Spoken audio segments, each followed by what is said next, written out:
Good morning students. आज हम आपका third chapter the little girl उसकी स्टोरी पढ़ेंगे। तो स्टोरी में है क्या, जैसे हम लोग अपने फादर से थोड़ा डरते हैं, सभी लोग डरते हैं। ऐसे ही इस चैप्टर में एक छोटी लड़की है जिसका नाम है केजिया, और वो अपने फादर से बहुत डरती है। उस लड़की के मन में अपने पिता के प्रति जो छवि है वो एक दैत्य की है। मतलब राक्षस जो होते हैं वो खतरनाक होते हैं, भयंकर होते हैं, उस प्रकार की छवि बना रखी है। क्योंकि उसने उनका वही रूप देखा। कहानी में होता क्या है, एक लड़की है जिसका नाम केजिया है। वो बहुत सहमी से रहती है अपने पिता की वजह से। जब भी उसके पिता उसको बुलाते हैं तो डांट कर बुलाते हैं। तेज़ आवाज़ के कारण वो डर जाती है। जब भी वो उनके सामने जाती है तो उसके अंदर से आवाज़ नहीं निकलती, और निकलती भी है तो वो हकला कर बोलती है, जैसे मैं अभी यहाँ ऐसे कुछ करके वो बोलती है। तो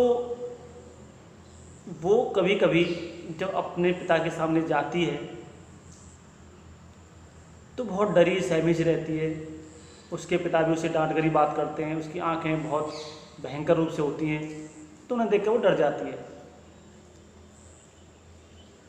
तो उसकी जो दादी है वो उसको बहुत सपोर्ट करती है कि पिता और पुत्री का जो संबंध है उसमें थोड़ी सी मिठास आए। वो कई बार कोशिश भी करती है। अब कोशिश करने में क्या होता है, जैसे एक बार वो वहाँ बैठी होती है तो उसकी दादी बोलती है कि जाओ अपने पिता के पास बैठो, क्योंकि एवरी संडे जो होते हैं वो फ्री होते हैं उसकी मम्मी पापा दोनों। तो संडे को पिता से बात करो, बोलो, उनके मन की जानो, अपने मन की बताओ। तो जब भी वो जाती है तो उसके पिता एक सोफे पर सोए होते हैं। उसकी मम्मी एक किताब पढ़ने में लगी होती हैं, मतलब वो भी व्यस्त हैं, और वो अपना रूमाल डाले हुए मुँह पर सोए हुए हैं, और वो स्टूल डालकर पास में बैठ जाती है और काफ़ी देर बैठी रहती है। और ये हर संडे का काम था। जब वो जागते हैं तो वो केजिया उनकी तरफ देख रही होती है। तो जैसे वो जागते हैं तो उनकी तरफ क्या मेरी तरफ उल्लू की तरह देख रही हो, मतलब वही डांटना शुरू। तो वो डर जाती है। फिर वो मतलब वो उनको कभी ये दिखा नहीं पाती कि मैं कितना प्यार करती हूँ, तो डर जाती है। फिर वो बाहर आ जाती है और उसके पिता उसको डांटते, तुम उल्लू की तरह लगती हो, ऐसे वो देखा करो, ये वो, मतलब डांटना शुरू कर देते हैं। और जब भी वो ऑफिस जाते हैं तो एक कैजुअल किस की तरह उनको चुम्बन करते हैं और बाय बोलते हैं। वो भी उसको बाय बोल देती है। लेकिन जैसे ही वो घर से निकलते हैं वो केजिया बहुत खुश होती है। वो ये समझती है कि बहुत बड़ा बोझ टल गया मुझसे, और बहुत खुश हो जाती है। लेकिन जैसे ही वो वापस शाम को आने का टाइम होता है और वो आकर जैसे कमांड देते हैं कि मेरा अखबार कहाँ है, चाय लेके आओ, ये करो, वो करो, तो लड़की फिर सहम जाती है। उसकी मम्मी बोलती है जाओ केजिया अपने पिता के जूते उतारो। जब वो जूते उतारने जाती है तो आज तुमने क्या किया, आज तुमने शरारत तो नहीं की, ऐसे डांट के उसको और डरा देते हैं। तो वो और डर जाती है, नन्ना पापा कुछ नहीं, वो ऐसे करके वो होती है। एक दिन धीरे धीरे क्या होता है, उसकी दादी माँ से सोचती है कि थोड़ा सा संबंध बने। तो उसे पता चलता है कि वो बताती है कि अगले हफ्ते उनके पिता का बर्थडे है और तुम्हें कोई ना कोई गिफ्ट देना चाहिए। तो केजिया राजी हो जाती है कि मैं अपने पापा को एक अच्छा सा गिफ्ट देके उनको इम्प्रेस करूँगी। तो वो क्या करती है, उस दादी बताती है तुम्हारे पास एक कपड़ा है, उसका एक पिन कुशन बनाओ। तो पीले रंग का कपड़ा लेती है बेचारी, वो खुद लेती है, उसको तीनों तरफ से सिल देती है। अब उसके सामने समस्या आती है कि वो उसमें फिल क्या करे, भरे क्या उसमें। उनकी दादी वहाँ पे नहीं थी उस वक्त, वो बाहर थी। तो वो सोचती है कि इसमें क्या भरा जाए। तो काफ़ी देर ढूंढने के बाद वो अपनी मम्मी के बेडरूम में जाती है। वहाँ देखती है कि कुछ पेपर्स वहाँ रखे हुए हैं। तो वो सोचती है कि ये बेकार है, इनको ही भर देती हूँ। तो वो जाती है, उनको लेके उनको फाड़ के और उसमें भर देती है और चौथी जो साइड होती है उसको भी सिल देती है। शाम को जब उसके पिता आते हैं तो वो अपनी स्पीच ढूंढते हैं। कागज़ जो फाड़े थे लड़की ने, केजिया ने, वो जो थे वो उनका बहुत ही इम्पोर्टेंट स्पीच था जो उनको कहीं डिलीवर करना था। तो ढूंढते हैं वो, तो कहीं नहीं मिलता, सब जगह ढूंढते हैं, बहुत सारी जगह ढूंढते हैं, नहीं मिलता। तो केजिया से पूछा जाता है कहीं कागज़ देखे थे भी। बोलती है पिताजी मैंने वो तुम्हारे गिफ्ट के लिए वो ऐसे करके और फाड़ दिए। बस इतना सुनते ही उसके पिताजी का पारा सातवें आसमान पर हो जाता है और वो उसको बोलते हैं चलो कमरे में चलो।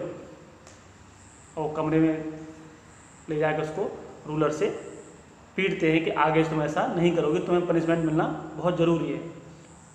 तो रोते हैं नहीं पापा नहीं पापा। वो तो उसको बताने की कोशिश करती है कि मैंने आपको गिफ्ट देने के लिए कुछ किया, लेकिन वो बोल नहीं पाती है और ना बोलने की वजह से वो उसे पनिशमेंट मिलता है। वो रोती रहती है, उनकी दादी आती है, वो समझाती है, उसको कंबल में लेके गोद में बैठा के सुलाती है कि पापा दादी पापा ऐसे क्यों हैं, इतने ख़राब क्यों हैं, ये वो। उसको बहुत बुरा लगता है उसको।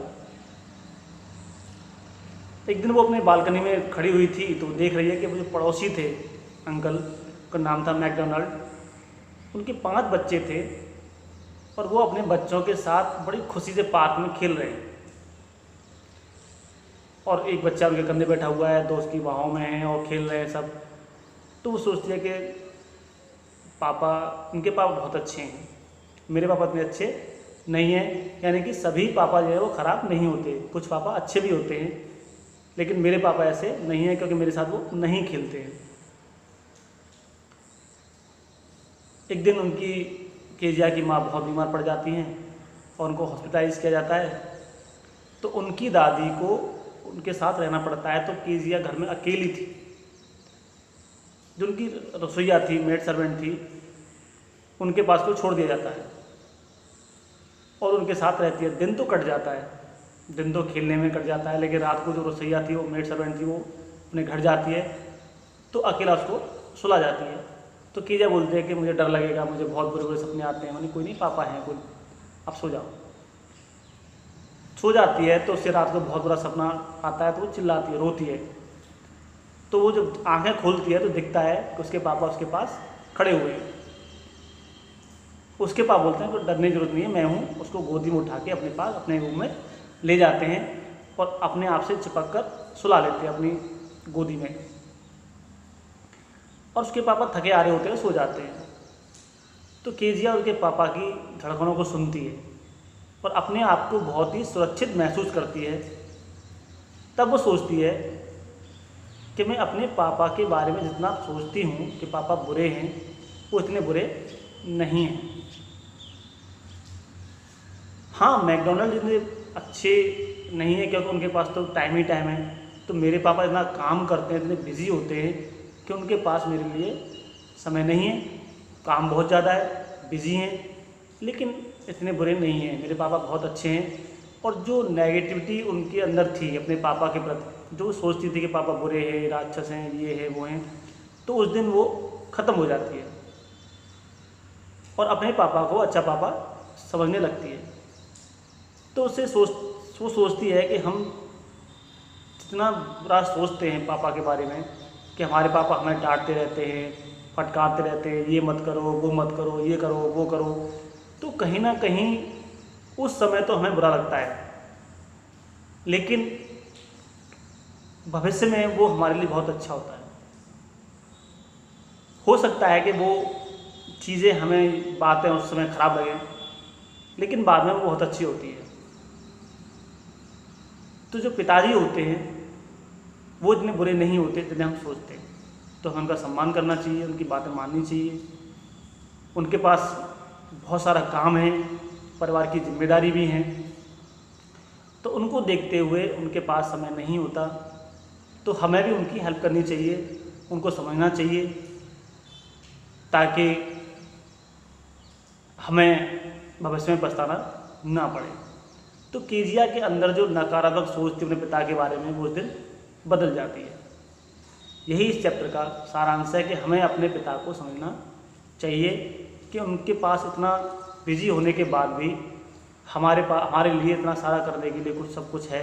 वो हमारे लिए इतना सहायता करते हैं, हमारे लिए काम करते हैं, हमारे लिए बहुत सारा अरेंजमेंट करते हैं, फिर भी वो कभी शिकायत नहीं करते।